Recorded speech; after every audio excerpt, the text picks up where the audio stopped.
कृतिका, हमने एक कहावत सुनी है ना कि डायन भी 7 घर छोड़ करके वार करती है। तो आपने तो मतलब आपने मतलब अपनी जो फ्रेंड है वो कहावत को भी आपने एकदम सच कर दिखाया कि औरत औरत की दुश्मन होती है। आप अगर पहली बीवी होती तो क्या मतलब आप बर्दाश्त करती? ये कहा है कि वो एल्विश की पूंछ पकड़कर यहाँ तक पहुंचे हैं, तो मेरा सवाल ये भी रहेगा कि कृतिका और पायल किसका पूंछ पकड़कर यहाँ तक आई थी? क्वेश्चन अरमान और कृतिका आपके लिए है। आपका जो ये यूनिक रिलेशनशिप है, कहीं ना कहीं ये आपका क्लेम टू फेम है, चाहे वो आपके क्रिएटर जर्नी में हो या बिग बॉस में हो, पर कहीं ना कहीं लगता है कि आप लोग सिर्फ सेंशलाइज करने के लिए करते हो, क्योंकि पायल अब जाकर ये वीडियो बना रही है कि वो आपको डिवोर्स देना चाहती है और कृतिका ने उनके इनोसेंस का फायदा उठाया है। तो आपको लगता है ये सिर्फ आईबॉल्स के लिए आपका ये रिलेशनशिप, रियल में आप तीनों इतने स्ट्रांग नहीं है जितना आप पोर्ट्रे करते हैं? सवाल अरमान और कृतिका के लिए है जी। आपने हर बार अपनी चीटिंग को जस्टिफाई काफी अच्छे से किया है। 7 दिन में आपको प्यार भी हो गया। कृतिका, जब विशाल ने कमेंट पास किया आपको काफी गुस्सा आया। अरमान, आपने तो थप्पड़ मार दिया जी। आपको एक कमेंट से इतना बुरा लगा, आप शादीशुदा थे फिर भी 7 दिन में प्यार हुआ। Cheating is a choice. Arman, आप लोगों को नैतिकता का पाठ पढ़ाते हैं। आपने कहा कि हम जिस थाली में खाते हैं उसमें छेद नहीं करते, फलाना ढिमाका। विशाल को आपने बहुत कुछ कहा जी। मगर नैतिकता का पाठ आप ना ही पढ़ाएं तो बेहतर है। एक बीवी के रहते हुए आप उस बीवी की बहन जैसी दोस्त को उसने बुलाया, आपने उससे शादी कर ली, आप जवाब दे चुके हैं। पर सिर्फ ये शब्द मैं आपको बताना चाहती थी, आप कितने भी मीठे शब्द बोल दिए, गलत है कि आपने एक बीवी के रहते हुए दूसरी लड़की की शादी करके आप जस्टिफाई करते हैं उसको, बार बार जस्टिफाई करते हैं कि सही मैंने रखा, मैंने ये नहीं किया, ये गलत है। आप इसका जवाब दे चुके हैं, सिर्फ ये शब्द मैं आपसे कहना चाहती थी। Hey guys, welcome my YouTube channel में आपकी प्यारी सी अर्चना। गाइस, मेरा फेस देखे एकदम सूझ के अलग ही हो गया है, क्योंकि कल शिवानी और विशाल चले गए हैं, तो उनके जाने के गम में मैं इतना रो गई कि मैं क्या ही बताऊं। घर का माहौल जो है बहुत ज़्यादा ख़राब हो गया। कहाँ का माहौल, मैं बिग बॉस के घर की बात कर रही हूँ। मेरे घर का माहौल तो ठीक ठाक ही है, सिर्फ मुझे छोड़ के मेरी थोड़ी तबीयत ख़राब हो गई है। और गाइस, जैसे ये घर में से 2 सदस्य घर से बाहर गए ना, तो वहाँ पर ना एकदम इमोशनल वाला माहौल हो गया। सना मकबूल जो है जाके अपने बेड पर लेट जाती है, किसी से बात नहीं करती और कंटिन्यू रोती रहती है कि पहले तो शिवानी के जाने का गम मैं भूल नहीं पा रही, लेकिन साथ साथ यहाँ पे बिग बॉस ने विशाल को भी घर से बाहर कर दिया, तो ये दूसरा गम। मैं अंदर से अपने आप को इतना गिल्टी फील कर रही हूँ कि मैं क्या ही बताऊँ। मैं अपने दिल की बातें किसी को शेयर भी नहीं कर पा रही। यहाँ पे ये सना मकबूल का कहना था, वो ये सब जो है पहले तो नेजी से कहती है, फिर वो ये सब लव से भी कहती है। यहाँ पे जो है लव जो है सना मकबूल को चुप कराते हुए ये कहते हैं कि तू जो है पहले तो अपना मुंह धो के आ और तू यहाँ पे मतलब बिल्कुल अब चुप हो जा, क्योंकि घर के सभी सदस्यों को जाना ही है और आज नहीं कल हम दोनों भी घर से निकाल दिए जाएंगे, क्योंकि यहाँ पे जो गेम जो है ना सिर्फ एक के फेवर में है। वो तो जानती है मैं किसकी यहाँ पे बात कर रहा हूँ। और तो यहाँ पे जो लव है ना, वो यहाँ पे बात कर रहा था रणवीर सर की। वो भी समझ गया था कि यहाँ पे जो विनर बनने वाला है वो रणवीर सर है। तो ऐसा सना मकबूल से कहता है और कहता है कि चल तू अपना बैग पैक करके रख और मैं भी अपना बैग पैक करके रखता हूँ, क्योंकि ये जो शो है बहुत ज़्यादा स्क्रिप्ट चल रहा है और जिन्हें घर में रहना चाहिए वो यहाँ से घर से बाहर जा रहे हैं और जिन्हें घर से बाहर जाना चाहिए वो घर के अंदर रह रहे हैं। यहाँ पे लव ने कहा और सना मकबूल से ये भी कहा कि अब तो चुप हो जा बिल्कुल और जाके ना तो थोड़ा आराम कर। तो सना मकबूल जो है कंटिन्यू रोती रहती है और लब भी पता है कोने में बैठ के रोता रहता है।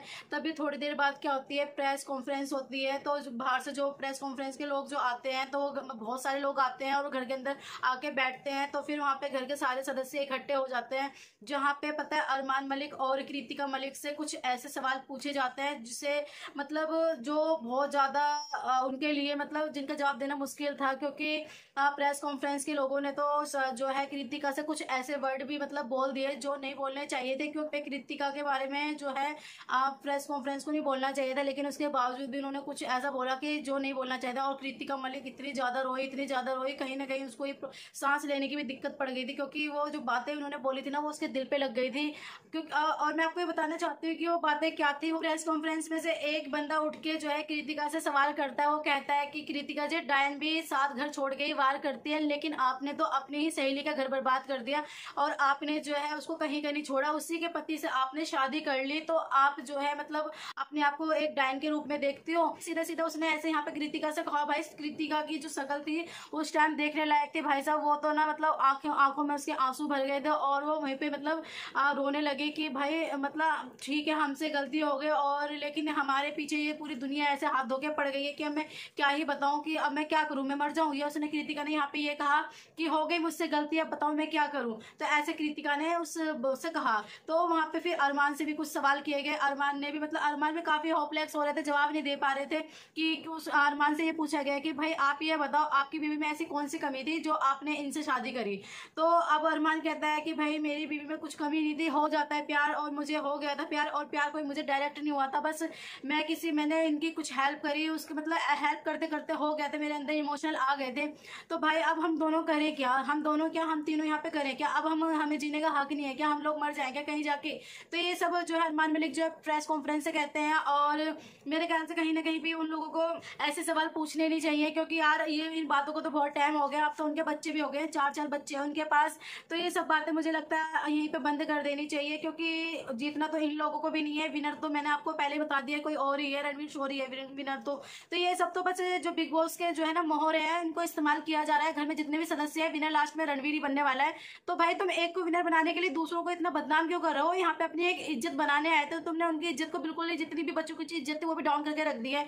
तो भाई मैं तो ये कहना चाहूंगी, तुम इतना भी किसी को परेशान मत करो कि भाई कि वो जीने की कंडीशन में ना हो। गाइस मैं तो आप लोगों को ये बताना चाहती हूँ कि भाई ठीक है, उन्होंने 2 शादी कर ली है, मैंने भी इससे पहले काफी लोगों की 2 शादियों के बारे में सुना है, लेकिन इन्होंने भी कर लिया तो कौन सा पहाड़ टूट गया, क्योंकि कर ही लेता है भाई, हो सकता है इमोशन आ गए हो तो हो गया ये सब। और वैसे भी अपनी दोनों ही बीवियों को बहुत अच्छे से रखते हैं, और जो है सारी प्रॉपर्टी घर का सब कुछ इन्होंने अपनी बीवियों के नाम, अपने बीवियों के नाम किया हुआ है। फिलहाल बच्चों के नाम तो नहीं किया, पहले तो बीवियों के नाम ही किया जाएगा ना। इन्होंने अपने पास जो है कुछ भी नहीं रखा, ऐसा पायल मलिक ने बोला है। तो भाई अगर उन्होंने ऐसा किया तो बताओ इसमें गलत क्या है? अब जो गलती इनसे हो गई है वो तो हो ही गए ना, उसके बदले में अब ये मर के थोड़ी ना उस चीज का सबूत देंगे, जो पूरी दुनिया इन लोगों के पीछे पड़ गई है। मैं तो बस यही कहती हूँ कि भाई ठीक है, जो हो गया हो गया, बाकी इन लोगों को इतना परेशान मत करो, क्योंकि कहीं ना कहीं ये भी अभी आजकल में घर से बाहर ही जाने वाले हैं, तो इतना इन लोगों को टॉर्चर ना किया जाए। क्योंकि जो बंदा है यहाँ पे रणवीर शोरी, उससे कोई एक भी क्वेश्चन नहीं पूछता। अब ये जो बाहर से जो प्रेस कॉन्फ्रेंस आई है, इन्होंने भी यहाँ पे रणवीर शोरी से कुछ भी नहीं पूछा, सीधे यहाँ पे अरमान मलिक के पीछे पड़ गए हाथ धो के। चलो ठीक है, अब जो हुआ उन लोगों को भी कल को बाहर ही जाना है, तो आप लोग जो है रणवीर शोरी से भी तो जाके क्वेश्चन पूछो कि यहाँ पे विनर कौन होगा, तो वो थोड़ा ना बोलेगा खुद कि मैं ही विनर बनने वाला हूँ। मैं गाइस एक बात और बताना चाहती हूँ, यहाँ पे आप जिस तरह का रणवीर शोरी का यहाँ पे व्यवहार घर में देखने को मिल रहा है, उससे कभी किसी ने पूछा कि भाई साहब आपका तलाक क्यों हुआ, किस वजह से हुआ?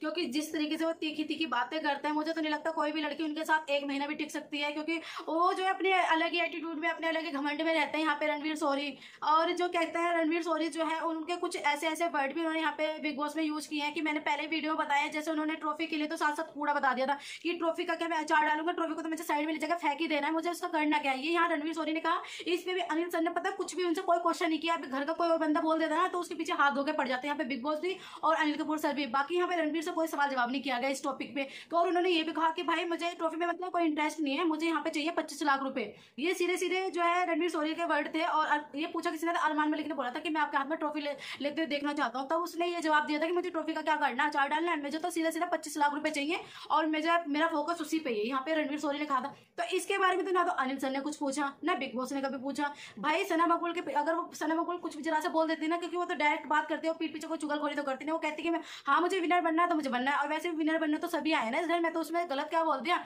जो मेन सवाल था रणवीर से पूछना चाहिए था कि वो ट्रॉफी के बारे में ऐसे कह रहा है। वो भी तो 25 लाख का भूखा बैठा हुआ है ना। 25 लाख रुपए भाई इन एक्टर्स के लिए कोई बड़ी बात तो होनी नहीं चाहिए, लेकिन नहीं, वो 25 लाख पे ऐसे नजर गड़ा के बैठा हुआ है कि पूछो मत। मुझे समझ नहीं आता कि भाई साहब बिग बॉस इसको क्यों जिताने पे लगे हुए हैं, समझ नहीं आ रहा कुछ भी। घर में कोई भी विनर बनने मुझे कोई फर्क ही नहीं पड़ता। वैसे भी सब तय तो है ही, पता ही आपको विनर किसको बनना है, रणवीर शोरी को बनना है। और अब इससे ज्यादा मैं क्या ही बताऊं आप लोगों को घर के बारे में। अगर आप लोगों को मेरा वीडियो पसंद आया तो जल्दी से चैनल को पहले सब्सक्राइब कर लेना, वीडियो को लाइक कर देना और शेयर भी कर देना। अब मिलेंगे अगली वीडियो में। Bye bye.